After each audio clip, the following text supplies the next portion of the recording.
करिश्मा, रेशमा और मनीषा 3 बहनें हैं। उनका एक भाई भी है, मयंक। मयंक अपनी बहनों को बहुत प्यार करता है, लेकिन मयंक की पत्नी सविता इस मामले में मयंक से बिल्कुल ही अलग है। वो अपनी ननदों का जितना बुरा कर सकती है उतना बुरा करती ही रहती है और अपनी ननदों पर हुक्म भी चलाती है। करिश्मा, करिश्मा, तुमने अभी तक नाश्ता नहीं बनाया? तुम्हारे भैया को ऑफिस जाने में देर हो रही है। हाँ भाभी, बस अभी बनाती हूँ। करिश्मा, तुम ये ढीलापन छोड़ दो। कल को पराये घर जाना है। वहाँ अगर तुम इस तरह से काम करोगी तो लोग क्या कहेंगे कि माँ ने और भाभी ने कुछ सिखाया नहीं। और तुम्हारी दोनों बहनें कहाँ है? रेशमा मार्केट गई है और मनीषा सो रही है। क्या? सुबह के 8 बज रहे हैं और ये महारानी अभी भी सो रही है? ये कहते हुए सविता अपनी सास दुर्गा देवी के पास जाती है। माँ जी, देख रही हो अपनी बेटियों के तौर तरीके? क्या हुआ बहू, सुबह सुबह क्या कर दिया मेरी बेटियों ने? अरे एक तो अभी अभी उठकर किचन में गई है, दूसरी सुबह सुबह बाहर चली गई और तीसरी अभी तक सो रही है। क्या करूं मैं इन तीनों का, मैं तो परेशान हो गई हूँ। जा जाकर उठा उसे और रेशमा से मैं बात करती हूँ। सविता सीधा मनीषा के कमरे में जाती है और उससे कहती है, महारानी जल्दी उठो, सूरज सर पर आ गया है। भाभी थोड़ी देर और सोने दो ना, मैं रात को लेट सोई थी। वो क्या ना, यूनिट टेस्ट चल रहे हैं। शराफत से उठती है या नहीं, या फिर पानी की भरी बाल्टी डालूं तेरे ऊपर? नहीं नहीं भाभी, मुझे बिस्तर में नहीं नहाना, उठती हूँ मैं। मनीषा जल्दी से उठकर बाथरूम में चली जाती है। सभी आराम से बैठकर नाश्ता कर रहे होते कि तभी रेशमा बाजार से हाथ में सामान लिए आ जाती है। रेशमा को देखते ही सविता उस पर बरस पड़ती है। लो, आ गई महारानी।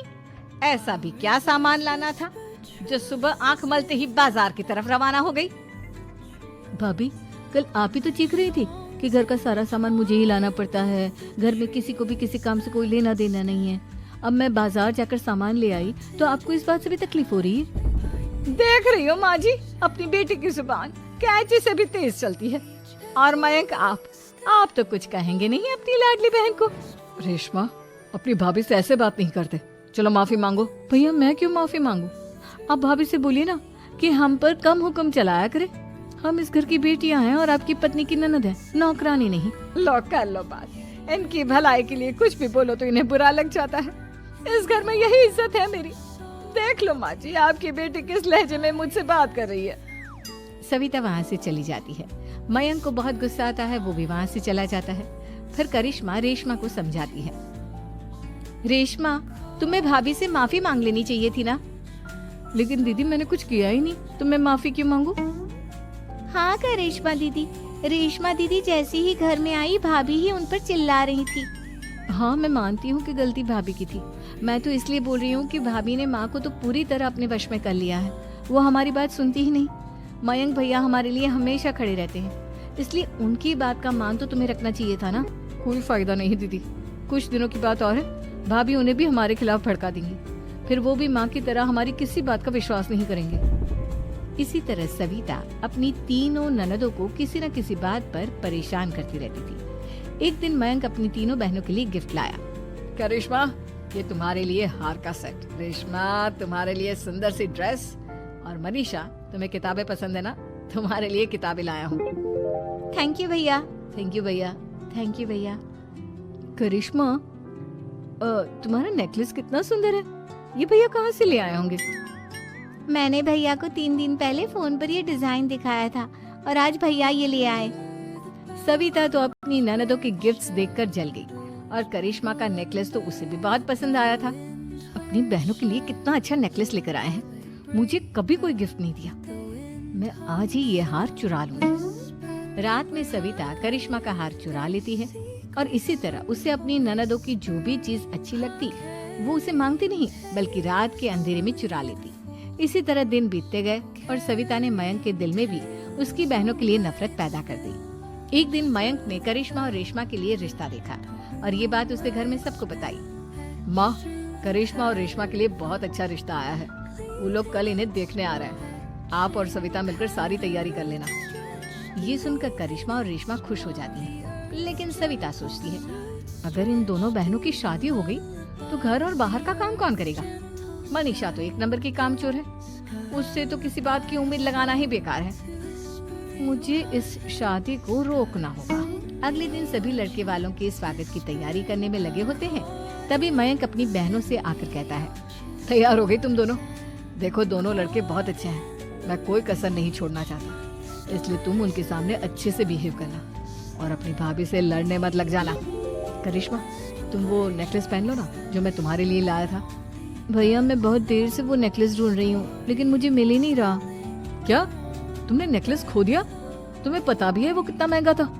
तुम कोई काम ढंग से नहीं कर सकती। मयंक गुस्से में वहाँ से चला जाता है। थोड़ी देर बाद लड़के वाले भी आ जाते हैं। वो दोनों बहनों को पसंद कर लेते हैं और रिश्ता पक्का हो जाता है। लेकिन सविता के दिमाग में तो कुछ और ही खिचड़ी पक रही थी।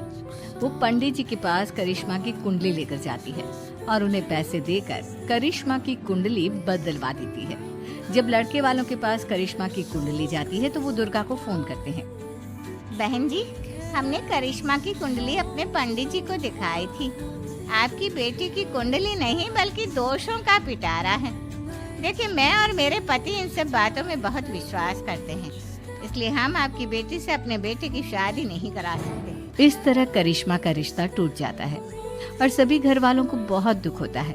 अब कविता सोचती है, चलो करिश्मा का तो रिश्ता टूट गया, अब रेशमा का भी रिश्ता तोड़ना है। क्या करूं क्या करूं? अब सविता आवाज बदलकर किसी अननोन नंबर से रेशमा के होने वाले ससुराल में फोन करती है। हेलो, मैं कौन हूँ कौन नहीं ये आपके लिए जानना जरूरी नहीं। बस इतना सुन लो कि रेशमा का 2 साल से किसी के साथ अफेयर चल रहा है। बस रेशमा का रिश्ता तोड़वाने के लिए सविता का इतना कहना काफी था। अब रेशमा का भी रिश्ता टूट गया। मयंक और दुर्गा देवी ने रेशमा को खूब खरी खोटी सुनाई और उससे बार बार उस लड़के के बारे में पूछने लगे। आप दोनों मुझे क्यों परेशान कर रहे हो? अरे कोई लड़का होगा मेरी लाइफ में तो मैं बताऊंगी ना, जब कोई है ही नहीं तो कहाँ से लाऊं मैं कोई लड़का? तो तेरे होने वाले ससुराल वालों को फोन किसने किया था? माँ मैं नहीं जानती किसने फोन किया था, मैं सच कह रही हूँ। मैं तो पहले ही कह रही थी इसकी लगाम खींच कर रखो, लेकिन मेरी सुनता ही कौन है। आप चुप रहिए भाभी, ये सब आपका ही किया धरा है। अब तीनों बहनों को विश्वास हो जाता है कि ये सब उनकी भाभी ही कर रही है। तीनों बहनें अपनी भाभी को सबक सिखाने के लिए एक वकील कर लेती है और घर में हिस्सा मांग। देखो भैया, माँ बाप की जायदाद में जितना बेटों का हक होता है उतना ही बेटियों का, इसलिए इस घर के 4 हिस्से होंगे और हमें अपना हिस्सा चाहिए। मैंने तुम्हारे लिए क्या क्या नहीं किया और तुम इस घर में हिस्सा मांग रही हो? भैया, आप और माँ हम बहनों की कोई बात नहीं सुनते हो और भाभी हमारी शादी नहीं होने देगी क्योंकि उन्हें लगता है कि आप हमारी शादी में ज्यादा पैसा लगाओगे और उन्हें हम जैसी फ्री की नौकरानी कहाँ मिलेगी।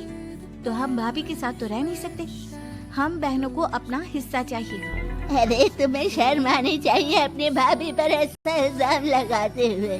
वो तुम्हारे बारे में कितना सोचती है। हाँ माँ, भाभी हमारे बारे में बहुत सोचती है। दिन रात बस यही सोचती रहती है कि किस तरह से अपनी तीनों ननदों को परेशान करूं और कभी मुझे पढ़ने भी नहीं देती। दोनों बहनों का रिश्ता भी तो इन्होंने ही तोड़वाया है और रात में हमारे कमरे में आकर हमारी चीजें भी चुराती हैं। इसी तरह सविता की तीनों ननदें अपनी बात पर अड़ी रही। अब कोर्ट में तारीख भी शुरू हो गई। जब सविता को लगा कि उसकी तीनों ननद इतनी आसानी से नहीं मानने वाली, तो उसने अपने पति और सास को सारी सच्चाई बता दी और अपनी तीनों ननद से माफी मांगी। मयंक और दुर्गा को भी अपनी गलती का एहसास हो गया। अब सविता खुद करिश्मा और रेशमा के लिए अच्छा रिश्ता ढूंढती है और उनकी शादी करवाती है।